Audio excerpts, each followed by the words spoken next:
नमस्कार, स्वागत है आपका द न्यूज पर। मैं हूं आपके साथ शेरिन। केंद्र सरकार जल्द ही कर सकती है समान नागरिक संहिता लागू करने के लिए ऐलान। आपके लिए बता दें कि यूसीसी को लेकर लगातार केंद्र सरकार कर रही है बड़ी तैयारियां और आने वाले मॉनसून सत्र के दौरान नई पार्लियामेंट में देश के गृह मंत्री अमित शाह कर सकते हैं यूसीसी को लेकर जो है पार्लियामेंट में बड़ा ऐलान। दरअसल आपके लिए बता दें कि कल पीएम नरेंद्र मोदी ने भी यूसीसी को लेकर जिक्र किया था और उसी के बाद एक बड़ी खबर जो है वो सामने देखने के लिए मिली यूसीसी को लेकर। दरअसल आपके लिए बता दें कि कल देश के गृह मंत्री अमित शाह ने कानून मंत्री अर्जुन राम मेघवाल से कल शाम को अपने घर पर मुलाकात की और मीटिंग की। यानी कि कल अमित शाह के घर पर काफी देर तक मीटिंग चली, जिसमें कानून मंत्री के साथ साथ तमाम सेक्रेटरी भी जो है वो मौजूद रहे, तमाम बड़े अफसर मौजूद रहे और ये मीटिंग लगभग 40 मिनट तक चली। जिसके बाद लगातार ये कयास लगाए जा रहे हैं कि गृह मंत्री अमित शाह के द्वारा जो मीटिंग की गई है कल उनके घर पर दिल्ली के आवास पर, इस बैठक में यूसीसी को लेकर चर्चा हुई है और गृह मंत्री अमित शाह जो है वो अब यूसीसी लाने की तैयारियां कर रहे हैं। यानी कि केंद्र सरकार की तरफ से जल्द ही यूसीसी को लेकर किया जा सकता है बड़ा ऐलान। आपके लिए बता दें कि यूसीसी को लेकर एक तरफ विपक्षी पार्टियां लगातार बयानबाजी जो है वो अभी से करने लगी हैं, जहां एक तरफ सिर्फ एक ही धर्म को लेकर राजनीति करती हुई अन्य राजनीति करने वाली पार्टियों के लिए ये बड़ा झटका है, तो वहीं दूसरी तरफ केंद्र सरकार की हो जाएगी ये एक और बड़ी उपलब्धि। जिस तरीके से धारा 370 के साथ साथ सीए और तमाम बड़े कानून जो हैं वो केंद्र सरकार की तरफ से कहीं कुछ कानूनों को हटाया गया है तो कभी परिवर्तन भी लाए गए हैं मोदी सरकार के द्वारा। आपके लिए बता दें कि ये जो मीटिंग हुई है जहां एक तरफ इसमें गृह मंत्री अमित शाह, इसी के साथ कानून मंत्री अर्जुन राम मेघवाल मौजूद थे, तो इसी के साथ इस दौरान इस मीटिंग में जो है वो विधि सचिव मीटिंग में मौजूद थे। आपके लिए बता दें कि आज अगर विधि सचिव के साथ भी गृह मंत्री अमित शाह ने ये बैठक की है जो कि 40 मिनट से ज्यादा तक चली है,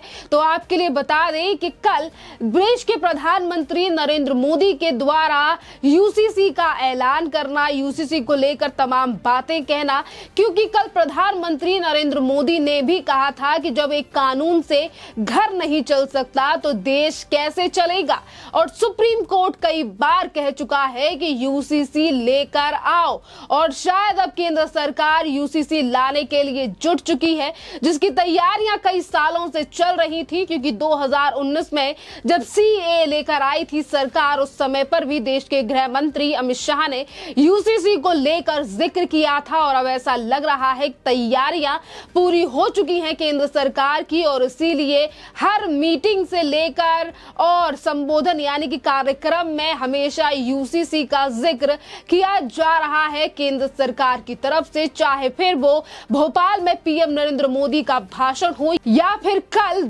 देश के गृह मंत्री अमित शाह की ये बैठक हो, जिसको लेकर लगातार सियासी गलियारों में अब यूसीसी को लेकर चर्चा हो रही है। आपके लिए बता दें कि जहां एक तरफ गृह मंत्री अमित शाह ने इस पूरे मामले को लेकर यानी कि यूसीसी को लेकर कल बैठक की थी, तो उससे पहले यानी कि 14 तारीख को केंद्र सरकार की तरफ से एक वेबसाइट यानी कि वेबसाइट के दौरान जो है वो जनता से सवाल भी पूछा गया था कि आखिरकार आपकी यूसीसी को लेकर क्या राय है, और उस पर सभी लोग जो है वो अपनी राय दे सकते हैं और ये वेबसाइट जो है वो अभी भी वैलिड है, जिस पर आप भी जाकर अपनी राय रख सकते हैं कि आखिरकार आप क्या सोचते हैं यूसीसी को लेकर और इसके आने से कितने फायदे और आप क्यों चाहते हैं कि यूसीसी आना चाहिए या फिर नहीं, या फिर सवाल भी वहां पर पूछे जा सकते हैं। आपके लिए बता दें कि जहां यूसीसी को लेकर जो है वो लगातार एक तरफ केंद्र सरकार पहले से तैयारियां कर रही है, जनता से सवाल पूछे जा रहे हैं, विधि विभाग से सारी चीजें की जा रही हैं, तो वहीं दूसरी तरफ कल पीएम नरेंद्र मोदी ने भी विपक्ष को लेकर सवाल जो है वो उठाया था और पीएम नरेंद्र मोदी ने कहा था कि हम देख रहे हैं समान नागरिक संहिता के नाम पर लोगों को भड़काने का काम हो रहा है, सिर्फ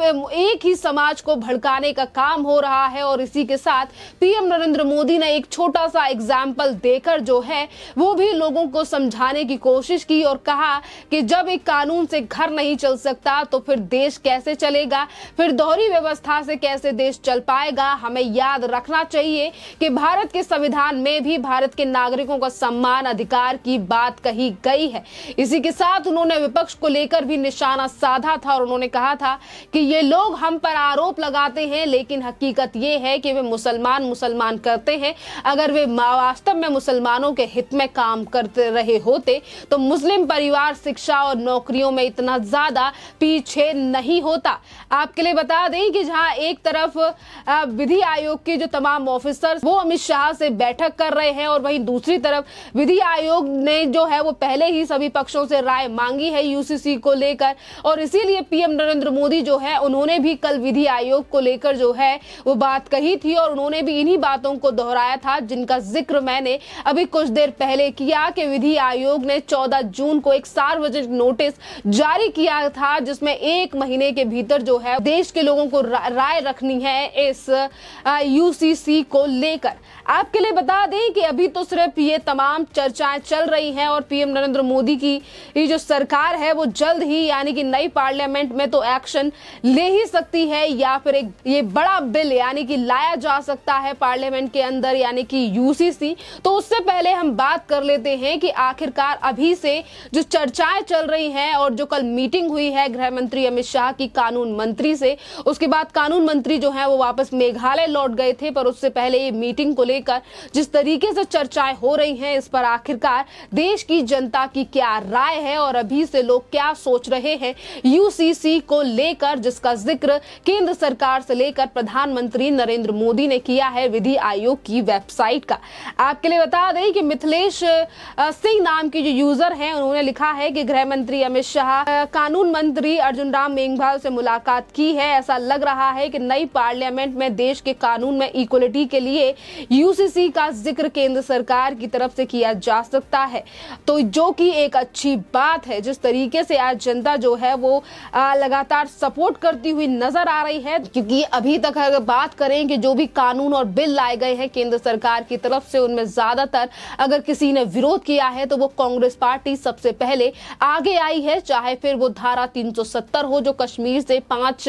अगस्त 2019 को हटाई गई थी, या इसके अलावा CAA जिसका ऐलान 2019 में केंद्र सरकार के द्वारा किया गया था, वो भी अक्टूबर के महीने में। इसी के साथ हम आपके लिए बता दें कि स्मार्ट ऑल इंडियन नाम के जो यूजर हैं उन्होंने लिखा है कि 1 नेशन 1 कॉन्स्टिट्यूशन ऑन 1 लॉ और हैशटैग यूनिफॉर्म सिविल कोड, यानी कि आज जो लोग हैं वो पीएम नरेंद्र मोदी के सुर में सुर मिलाते हुए नजर आ रहे हैं और ये कह रहे हैं कि जब एक देश है तो एक ही विधान होना चाहिए और एक ही कानून होना चाहिए। और इसी के समर्थन में लगातार जो ट्वीट है वो हमें सोशल मीडिया पर देखने के लिए मिल रहे हैं, ट्विटर पर देखने के लिए मिल रहे हैं और बकायदा हैशटैग भी चलाया जा रहा है हैशटैग सिविल कोड, और आप भी जाकर वहां पर अपनी राय या फिर और लोगों की राय देख सकते हैं। खैर, इस पूरे मामले पर आपकी जो भी राय हो आप हमें कमेंट करके जरूर बताइए। धन्यवाद।